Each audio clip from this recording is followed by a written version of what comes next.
Amigos, ¿qué tal? Bienvenidos. Colombia al día en el aire. Yo soy Enrique Córdoba. Mi invitado ha llegado desde Nueva York. Es un colombiano de Medellín, la capital de Antioquia. Es un escritor, profesor universitario, un hombre de pensamiento que reside en la ciudad de Nueva York, en donde es profesor. Pasó por Miami visitando amigos, haciendo algunas actividades, y lo capturé para que nos acompañara y poder hacer esta tertulia que vamos a tener en el día de hoy. De manera que me complace darle la bienvenida. Gustavo Arango, ¿cómo estás? ¿Qué tal? Qué grato tenerte aquí. Enrique, muy agradecido por la invitación, muy contento de estar aquí contigo en este programa. Bueno, yo quiero que le cuentes a nuestros amigos televidentes sobre la Medellín que tú dejaste para irte para Cartagena. ¿Cómo era esa Medellín? Bueno, no era una ciudad fácil. Salí de Medellín a finales de la década del 80. Era una ciudad bastante violenta, bastante conflictiva. Pienso en perspectiva que no hay una familia antioqueña que no haya sido golpeada de alguna manera por la violencia que se vivió en aquella época en esa ciudad.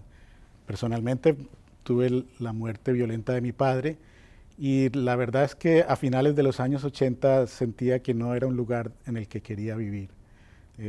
Necesitaba buscar otros horizontes. Y ya desde niño había estado enamorado de la ciudad de Cartagena. Desde que conocí el mar en Cartagena, esa inmensidad me fascinó, la belleza de la ciudad. Y tenía por allí en la mente siempre la idea de querer ser escritor y de querer vivir en Cartagena.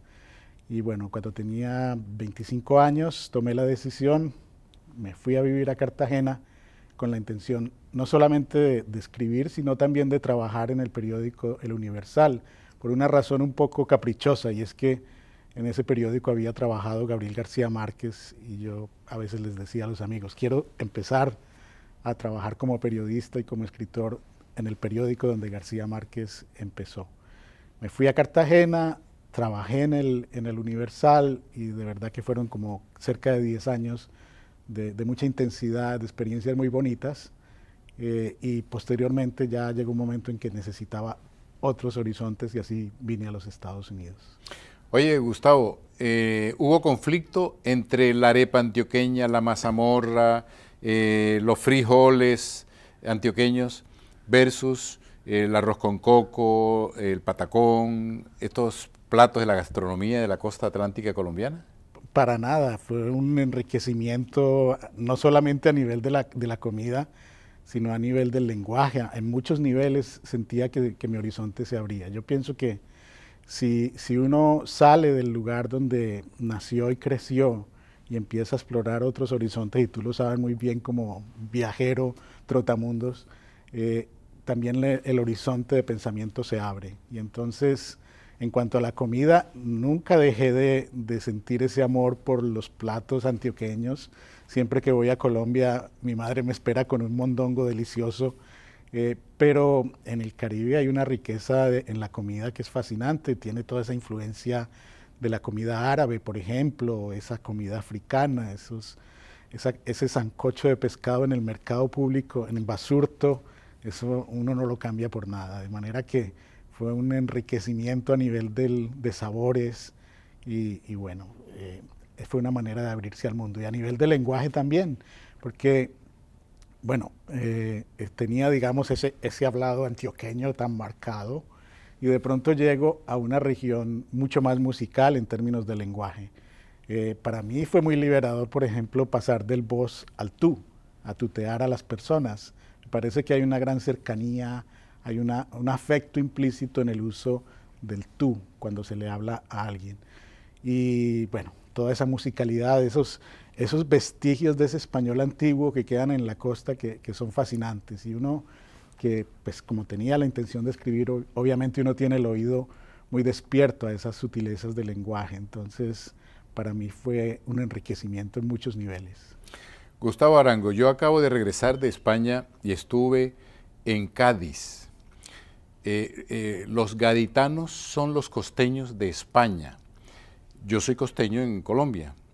No me doy cuenta a veces de la idiosincrasia en el marco de la sociología colombiana. Tú como antioqueño, como profesor, como intelectual, ¿cómo describes lo que son los costeños habiendo vivido en Cartagena? Ahí recientemente estaba releyendo una entrevista que le hice en Cartagena a un escritor de Puerto Rico, Luis Rafael Sánchez, una persona muy afectuosa, muy generosa también. Y Luis Rafael Sánchez definía a los colombianos en general como un país de juglares. Me parece que esa condición de juglares, de cantores, de poetas, está mucho más expresada en la región de la costa. Hay algo muy, muy particular en Colombia, y es que a medida que ascienden la montaña, las personas son como un poco más cerradas, más reservadas, más silenciosas. De manera que si vas bajando en dirección al mar, vas a ver gente muy abierta, muy espontánea, festiva. En el caso de la costa, por ejemplo, siempre me fascinó el habla como un canto. Si tú ves al vendedor de cocos, está cantando su venta de cocos, o está la palenquera diciendo alegrías de coco y anís, y es una canción. Entonces ese habla que se convierte en canto constante es fascinante para mí. Y otra cosa que también noté en la costa y que para mí fue un motivo de alegría y de descubrimiento, es que hay esa actitud de que la vida cotidiana es como una especie de épica, de narración constante.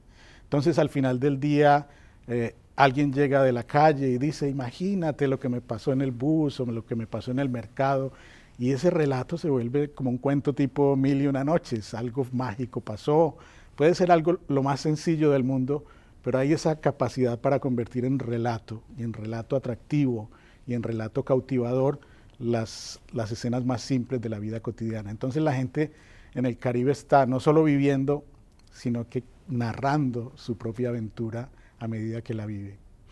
Tú me contaste que te fuiste de Medellín para Cartagena, Sí. porque querías escribir y tuviste la suerte de entrar a trabajar en el diario en donde estuvo García Márquez, empezando también como periodista. Así es.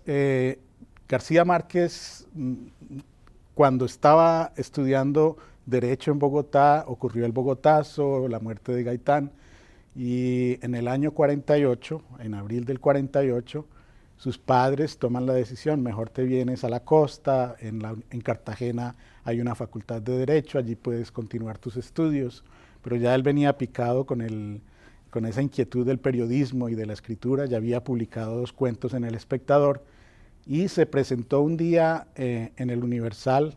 Hay varias versiones de la anécdota. En una de las versiones fue Manuel Zapata Olivella quien lo llevó y le dijo al jefe de redacción, mire, este muchacho es brillante. Clemente Manuel Zavala, que era un intelectual muy brillante, muy tímido, pero lo llamaban el hombre lámpara, porque irradiaba enseñanzas, irradiaba sabiduría. Inmediatamente acogió a García Márquez, un joven de 21 años, y le dijo, escriba, empieza a escribir una columna de opinión diaria, que es la famosa columna Punto y Aparte. La primera fue sobre el acordeón, otra más fue sobre el toque de queda, y poco a poco García Márquez empezó a adquirir ese ritmo de escritura y a explorar ese universo caribeño del cual había estado exiliado en Zipaquirá y en Bogotá.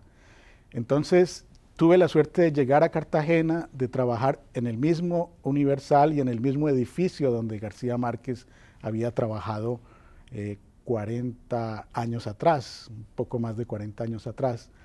Fue una experiencia muy bonita, eso de sentarse uno frente a la máquina, de escribir y decir, bueno, llegó el momento, es el momento de escribir, de explorar, de entrevistar, de hacer perfiles, de observar el mundo y empezar a transmitirlo a través de un periódico.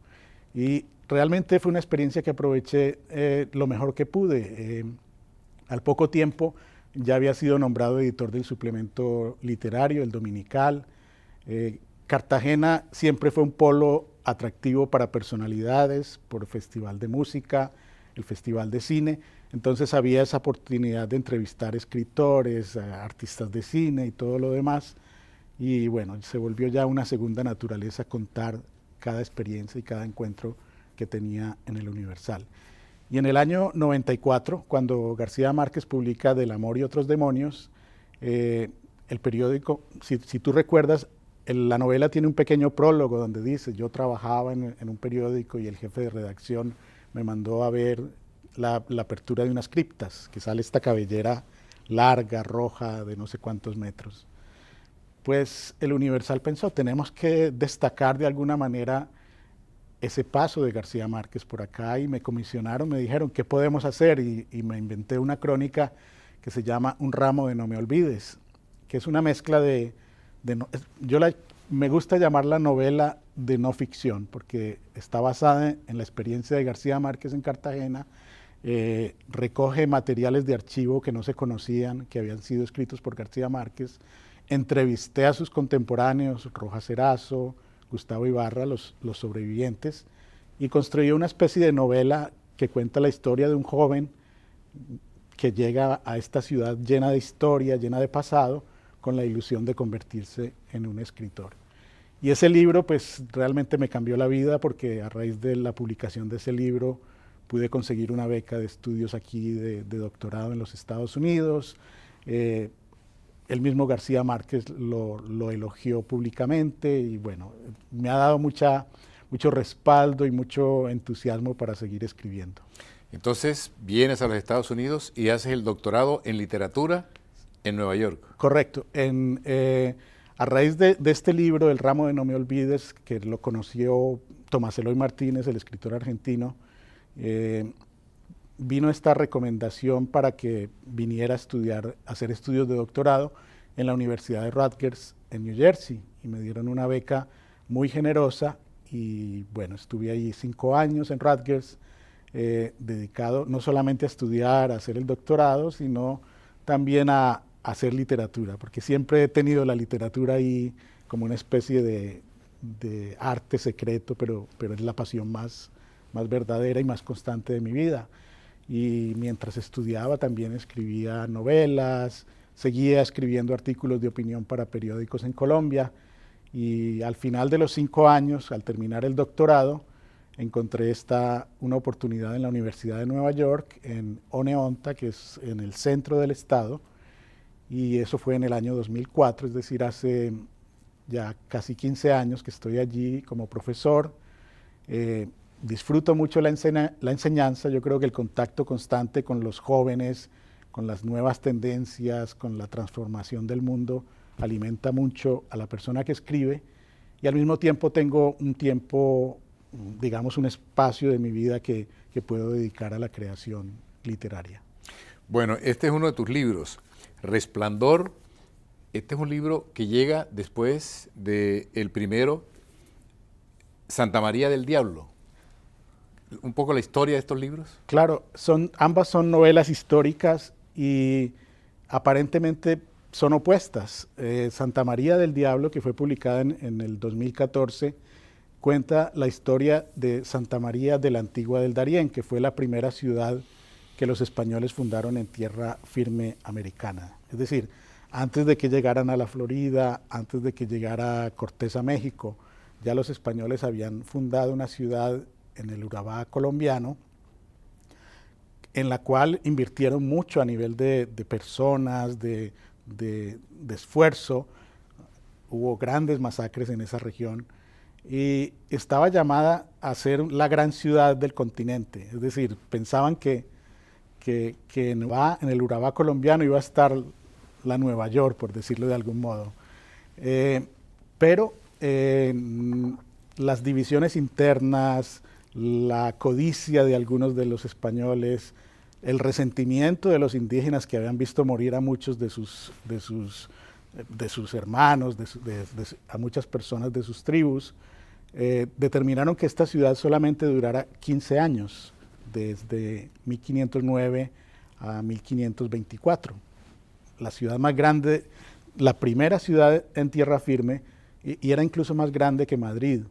Y estuvo cargada de episodios curiosos. Hace muchos años leí esa historia y yo dije, quiero escribir la historia de Santa María de la Antigua del Darién. Por ejemplo, en esa ciudad hubo lo que se llamó la peste de Modorra. llegó una gran comisión de personas atraídos por la ambición, muy elegantes, con todos estos trajes de moda de la época, y se encuentran con un lugar lleno de mosquitos, de humedad, de dificultades. Pues 700 personas murieron por lo que llamaron la peste de modorra. Se quedaban dormidos, nunca se despertaban y había como una especie de desnutrición por ese, eran incapaces de despertarse y se morían. Fue una cosa realmente dramática y eso lo recreo en esa novela sobre Santa María. La llamo Santa María del Diablo porque los indios llamaban a los españoles diablos. Claro. Entonces es esa ironía de que traen la religión, pero al mismo tiempo vienen con unas actitudes bastante diabólicas. Y ese libro entonces es una vieja obsesión, y al mismo tiempo tenía otra obsesión con Sri Lanka o la Ceilán, la famosa isla del té, ¿no? que la llaman la lágrima de la India, porque es al final del cono que dibuja la India está esta especie de lagrimita que se llama Ceilán. Para mí siempre fue un lugar de interés, siempre quise visitarla. Pero ¿qué motivó, qué detalle influyó para que te interesara viajar algún día a Sri Lanka? Pues mira, fue una confluencia de situaciones. Yo era un gran lector de Julio Verne cuando era muy niño, y entonces siempre me encantaron los viajes, los barcos. Recuerdo haber leído fascinado El Capitán de 15 años, entonces me sabía todos los términos marítimos.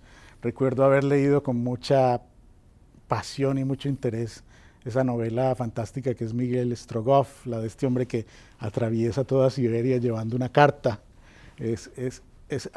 Para mí Verne fue muy, muy importante y decisivo para que yo quisiera ser escritor posteriormente. Y en uno de sus libros había leído el libro de los grandes viajeros, había leído la historia de un monje que viajó desde la China, que caminó el desierto, que atravesó montañas heladas, que llegó a la India y que finalmente llegó a Ceilán buscando textos sagrados del budismo. Y con el tiempo me fui enamorando, además del nombre, era como muy musical, hasta en los reinados de belleza, cuando participaban en Miss Universo, yo sin mirar decía, voto por la reina de Sri Lanka, porque eran mujeres que se veían tan felices, era una belleza tan rara, que yo pensaba, hay un secreto, hay algo. Y poco a poco fui acopiando, digamos, referencias literarias, los viajes de Marco Polo, tú que también eres un Marco Polo, cuenta la historia del Buda y la sitúa en Ceilán. En el Quijote se hace mención de Sri Lanka. En Las Mil y Una Noches tiene este nombre. Para los árabes, Ceilán se llamaba Serendib, que es lo que le da origen a la palabra serendipity, que es ese don, una de las palabras más bellas del inglés. Serendipity, el don de hacer hallazgos mágicos, maravillosos. Y me fui convirtiendo un poco sin querer en un experto en Sri Lanka. Y cuando en los años 80 estaba un poco apesadumbrado y con ganas de morirme, decían, bueno, pero antes de morirme quiero ir a Sri Lanka. Qué interesante. Pasaron muchos años, me vine a los Estados Unidos y en el año 2012 tuve un semestre sabático y dije, bueno, llegó el momento, voy a visitar Sri Lanka, pues no para morirme ni nada, pero realmente fue una experiencia fascinante, la gente me acogió de manera maravillosa, estuve un mes allí y la sensación general fue no de destino final, sino casi de haber vuelto a nacer en Sri Lanka. Entonces esta novela de alguna manera es el recuento de mi viaje vital para llegar a Sri Lanka. También cuento la historia de este monje sobre el cual había leído en Julio Verne y cuento la historia del Buda. Un poco ambicioso, pero es una historia que abarca 2500 años. La historia del Buda, la historia del monje en el siglo V que iba buscando textos sagrados y mi propia historia en el siglo XXI, visitando y recorriendo las huellas de estos personajes. Los viajes de Facien. Los viajes de Facien. Es un viajero fascinante. Estaba el budismo de manera muy incipiente en la China en el año 399 y Facien decidió caminar hasta la India, porque en la India había escuchado estaban los textos sagrados del budismo y a él le interesaban particularmente los textos de disciplina. Y entonces hizo este recorrido con varios monjes. En el testimonio que él dejó, porque él dejó un testimonio escrito de su viaje, habla de encuentros con dragones, con brujos, muertos que resucitan. Es una historia fascinante. Entonces lo que hago es recrear la historia de Facien, dándole más sustancia al personaje, tratando de imaginar qué podía motivarlo a hacer este recorrido tan grande en busca de los libros de disciplina. Entonces, estas dos novelas, Santa María del Diablo y Resplandor, me gusta decir que son dos caras de una moneda. Santa María del Diablo es lo que tristemente hemos venido a hacer como país, un país violento, un país de corrupción, un país de ambición, de falta de respeto por la vida. Y Resplandor es buscar opciones en una ética como la que inspira el budismo, del respeto por la vida, de armonía entre las personas y las demás formas de vida. Es casi como que esto es lo que somos, pero podríamos ser esto. Esas dos novelas, entonces, me gusta verlas como complementarias. Gustavo, y Colombia, ¿dónde está? ¿Cómo la vives? ¿Qué extrañas de Colombia estando allá en Nueva York? Sigo extrañando la comida. Ahora no solamente extraño el mondongo, sino también el sancocho de pescado y el pescado frito ahí al lado del mar. Tengo una relación constante con Colombia y pienso que nos pasa a muchos de los colombianos que estamos aquí en Estados Unidos, que tenemos como media vida. Media vida está allá, leemos los periódicos de allá, escuchamos las emisoras, sabemos más que los colombianos, porque estamos mucho más pendientes. Leemos el Twitter, que es lo que está de moda, el Facebook, y tenemos como una especie de central informativa que nos está alimentando sobre lo que pasa en Colombia. Sigo escribiendo artículos de opinión en periódicos. Ese ha sido un hábito que me quedó de mis años como periodista en el Universal, siguiendo un consejo de García Márquez: hay que mantener el brazo caliente. Y el periodismo de opinión, la columna semanal o cada 2 semanas, mantiene el brazo caliente, de manera que cuando llega la inspiración para novelas y todo lo demás, ahí está la mano ya lista para decir lo que se nos ocurre. Viajo constantemente a Colombia, tengo familia allí. Mis hijos, que nacieron en Colombia y vinieron muy pequeños, todavía conservan esa herencia cultural, se consideran a sí mismos colombiano-americanos, no renuncian a esa tradición de la que vienen, de manera que por más tiempo que pase uno lejos de su tierra, uno sigue siendo de su tierra, aunque en el momento en que tomas la decisión de marcharte, también pierdes un poco el arraigo, te vuelves una especie de ciudadano del mundo, porque si regresaras del todo, tal vez no te adaptarías. Entonces es una mezcla de pertenencia, pero también de nostalgia. Cuando uno viaja por el mundo y luego va a Colombia, se da cuenta que es un país privilegiado por la riqueza de paisajes, de recursos, de bellezas, lo tiene todo. Y el país ha avanzado en muchos aspectos, pero desde el punto de vista de los gobiernos en general, están en deuda la dirigencia colombiana, y la dirigencia responde a la votación y a la opinión del pueblo. De manera que en conjunto el pueblo sigue por caminos equivocados que nos ponen a veces a pensar sobre el país fallido, que nunca será lo que quisiéramos, porque vienen los muchachos, se educan de distintos estratos, se educan en las grandes universidades, vuelven, pero el país sigue atollado y no sabemos, es decir, con el optimismo quisiéramos que la cosa avanzara, pero cuando ponemos pies en realidad decimos, no, será un país para seguir visitándolo. ¿Tú qué opinas? Sí, es un país de grandes injusticias, donde los ricos son excesivamente ricos y hay una gran pobreza. Y creo que la población en la mitad está un poco engañada. Estamos aquí en un medio de comunicación, pero a veces los medios son cómplices del engaño. Y me parece que la propia abundancia es la que genera este exceso de ambición, de corrupción, de todo eso. A veces en países que tienen menos riqueza, que son más austeros, hay mucha más conciencia de que los recursos son limitados y que todos de alguna manera deberían beneficiarse de esos recursos. Es difícil pensar cuál es de manera optimista en relación con Colombia. Decía Borges que la democracia es una superstición de la estadística. ¿Qué tanta conciencia hay cuando las personas votan?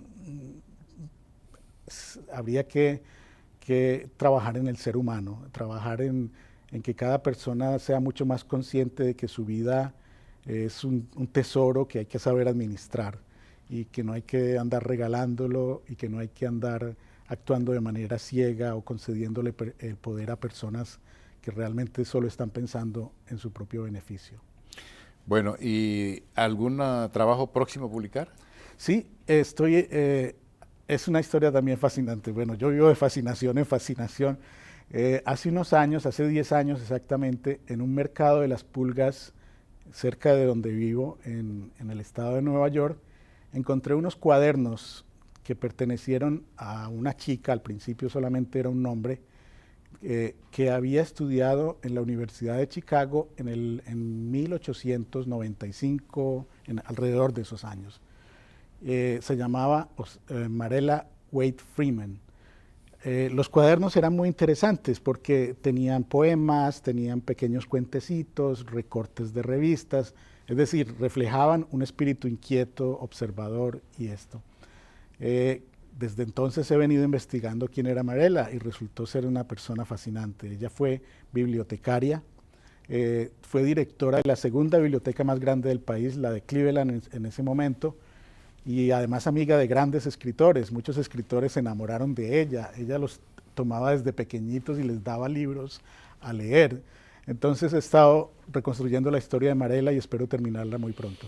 Bueno, seguramente que Gustavo Arango estará, cuando esa obra esté lista, de nuevo aquí en Colombia al Día. Será un placer volverte a tener aquí y hacer esta tertulia tan agradable y tan amena y con estas opiniones tan valiosas que nos has entregado en el día de hoy.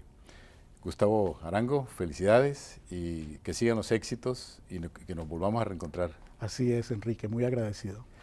Amigos, los invito como siempre para que me acompañen en mi programa Cita con Caracol, domingos 11 de la mañana en la 1260 AM.